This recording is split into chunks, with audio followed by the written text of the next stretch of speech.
কিংবদন্তি শিল্পী জুবিন গার্গের হত্যা মামলার চতুর্থ শুনানি শুক্রবার কামরূপ দায়রা আদালতে সম্পন্ন হয় শুনানি পর্ব।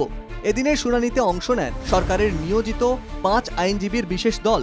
আদালতে উপস্থিত ছিলেন জুবিনের স্ত্রী গরিমা গার্গ। তিনি বলেন, অপরাধীদের সবচেয়ে ভয়ঙ্কর শাস্তি দেওয়া হোক, অসুর বধ হতেই হবে।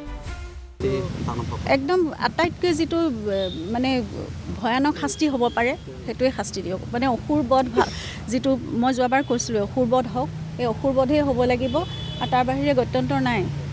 অপশক্তি নিৰ্মূল কৰিবই লাগিব আৰু সেয়াই পৃথিৱীত সেইটোৱে আচলতে ভগৱানে যদি ন্যায় দিয়ে সেইটোৱে ন্যায় দিয়ে। গতিকে অপশক্তি একেবাৰে সমূলি ধ্বংস হ'ব লাগিব, সেইটোৱে। শুক্রবার আদালতে জামিন চেয়ে আবেদন দাখিল করেন জুবিন হত্যা মামলার মূল অভিযুক্ত শ্যামকানু মহন্ত সহ আরও এক অভিযুক্ত। সব মিলিয়ে এই পর্যন্ত আদালতে 5টি জামিনের আবেদন জমা পড়েছে। আজি পেন্ডিং আছে ফৰ ফাইলিং অফ অবজেকশ্যন। তাতে গুৰুত্বপূৰ্ণ পেটিশ্যন এখন আছে, যিখন হ'ল যে তেওঁলোকে কৈছে যে আমি কপি পোৱা নাই। আমাৰ ইনষ্ট্ৰাকশ্যন মতে মই অলপ পুলিচ বিভাগলৈ কানেক্ট হৈছিলোঁ, তেওঁলোকে কৈছে তেওঁলোকে গোটেইখিনি দিছে। তো এতিয়া তেওঁলোকৰ লগত বহি ইনষ্ট্ৰাকশ্যনখিনি লৈ আমি নেক্সট ডেটত অবজেকশ্যনখন ফাইল কৰিম আৰু যদি সঁচাকৈ কিবা পোৱা নাই ডেফিনেটলি দিম। তেতিয়া আজি অনাৰেবল কোৰ্টে চাৰ্জৰ হিয়াৰিঙৰ ডেটটো ফিক্স কৰিব কাৰণে সাজু আছিল, কিন্তু মই ক'লোঁ যে অনাৰেবল ছাৰ, যেতিয়ালৈ আপোনাৰ কপি প্ৰচেছটো ক্লিয়াৰ নহয় তেতিয়ালৈ চাৰ্জত যোৱাটো ঠিক নহ'ব।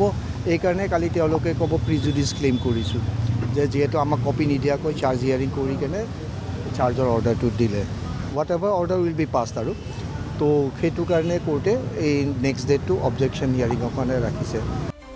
আগামী 22শে জানুয়ারি মামলার পরবর্তী শুনানি। এদিন শ্যামকানুদের জামিন আবেদনের শুনানি হতে পারে।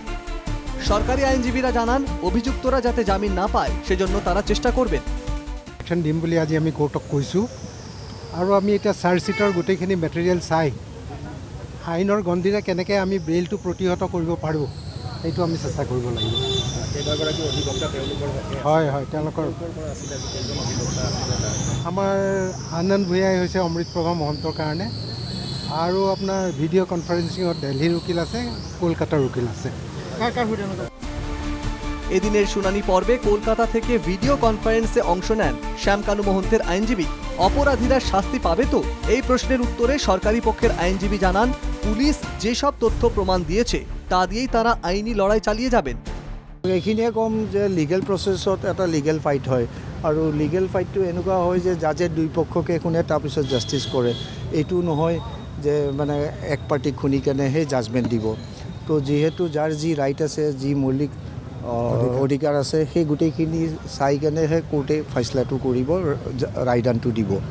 তো আমি যিমান পাৰোঁ সেইখিনি আমি লিগেল প্ৰচেছত আগবঢ়াই যাম। কিন্তু তাতে গুৰুত্বপূৰ্ণ কথা এটাই খালি মই কৈ থৈ দিম, যে আমাক যিখিনি মেটেৰিয়েলছ ইনভেষ্টিগেশ্যনত ছাপ্লাই কৰিছে আমি সেই ভিত্তিতে কেছটো আগবঢ়াই লৈ যাম। যিহেতু আমাৰ আইনী প্ৰক্ৰিয়া সেইটো, আমি কোনো এডো এক্সট্ৰা নতুন কৰিব নোৱাৰোঁ, কোনো ছাবষ্ট্ৰেক্টো কৰিব নোৱাৰোঁ। যিখিনি আছে সেই তথ্যৰ ভিত্তিতেই আমি কেছটো চলাই লৈ যাব লাগিব। অৰ্থাৎ পুলিচে দিয়া মেটেৰিয়েলছৰ ওপৰতেই গোটেইখিনি হ'ব।